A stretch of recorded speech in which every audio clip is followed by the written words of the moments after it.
Hello friends, welcome to our family back bench couple once again. അപ്പോൾ ഇന്നത്തെ video എന്ന് പറയുന്നത് ഞങ്ങൾക്ക് ഏറ്റവും സ്പെഷ്യൽ ആയിട്ടുള്ളൊരു വീഡിയോ ആണ് കേട്ടോ. അപ്പോൾ ഇതിൻ്റെ ഷോർട്സ് നമ്മൾ ഇട്ടുണ്ടായിരുന്നു നേരത്തെ. കാണാത്തവരുണ്ടെങ്കിൽ ഒന്ന് പോയി കാണണം കേട്ടോ. അപ്പോൾ ഇത് വേറെ ഒന്നുമല്ല, നമ്മൾ പാലക്കാടുള്ള കിയ ഷോറൂമിലേക്കാണ് വന്നിരിക്കുന്നത്. അപ്പോൾ നമ്മളൊരു വണ്ടി ബുക്ക് ചെയ്തിട്ടുണ്ടായിരുന്നു കേട്ടോ. അപ്പോൾ അതിൻ്റെ ഡെലിവറി ഇന്നായിരുന്നു. അപ്പോൾ അത് എടുക്കാൻ വേണ്ടി നമ്മൾ വന്നിരിക്കുകയാണ് കേട്ടോ. അപ്പോൾ നമ്മൾ നേരത്തെ യൂസ് ചെയ്ത വണ്ടി ഏതാ വെച്ചാൽ നമ്മൾ ജാസായിരുന്നു. പല വീഡിയോസിൽ നമ്മളത് യൂസ് ചെയ്ത് നമ്മൾ കാണിച്ചിട്ടുണ്ട്. അപ്പോൾ ജാസായിരുന്നു, ഇൻഡിൽ ഹോണ്ട ജാസായിരുന്നു. അപ്പോൾ അത് നമ്മൾ എക്സ്ചേഞ്ച് ചെയ്തിട്ട് എന്താ പറയുക, കിയ കാരൻസ് ആണ് നമ്മൾ എടുക്കാൻ പോണത് കേട്ടോ. അപ്പോൾ അതിൻ്റെ പേപ്പർ വർക്കും കാര്യങ്ങളൊക്കെ ആയിരുന്നു കേട്ടോ. അതിനിടയിൽ നമുക്ക് ചെറുതായിട്ട് ചായയും കാര്യങ്ങളൊക്കെ കിട്ടിയിട്ടുണ്ടായിരുന്നു കേട്ടോ. അതുപോലെ തന്നെ അവിടുത്തെ എന്താ പറയുക, കസ്റ്റമേഴ്സിനോടുള്ള ഒരു ബിഹേവിയർ അടിപൊളിയായിരുന്നു കേട്ടോ. നല്ല രസമുണ്ടായിരുന്നു. എല്ലാവരോടും ഭയങ്കരമായിട്ടുള്ളൊരു ബഹുമാനം കാര്യങ്ങളൊക്കെ ആയിരുന്നു.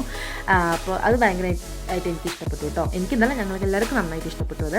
അതിനുശേഷം അവർ തന്നെ കേക്കൊക്കെ പ്രിഫർ ചെയ്തിട്ടുണ്ടായിരുന്നു. കേക്ക് കട്ട് ചെയ്തു. എല്ലാം കഴിഞ്ഞ് നമ്മൾ കൊടുക്കലും കാര്യങ്ങളൊക്കെ കഴിഞ്ഞതിന് ശേഷം നമ്മൾ വണ്ടി നോക്കാൻ പോയിട്ടുണ്ടായിരുന്നു. വണ്ടി നോക്കാൻ പോയപ്പോൾ നമ്മുടെ വണ്ടിയൊക്കെ ആളെ അടിപൊളിയാക്കി കവർ ചെയ്ത് വെച്ചിരിക്കുകയാണ് കേട്ടോ. അപ്പോൾ അതിനുശേഷം നമ്മൾ ഡെലിവറി ടൈമും കാര്യങ്ങളൊക്കെ ആയിട്ടോ. അപ്പോൾ അതിനുള്ള സംഗതിയാണ് ഇപ്പോൾ ഈ നിൽക്കണത്.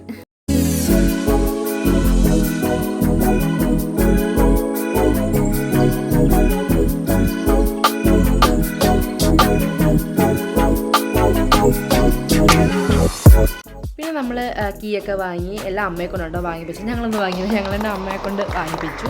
അതിനുശേഷം നമ്മൾ പിന്നെ കാറൊക്കെ എടുത്തിട്ട് നമ്മൾ പോയായിരുന്നു കേട്ടോ. വീട്ടിൽ തന്നെ പോയായിരുന്നു കേട്ടോ.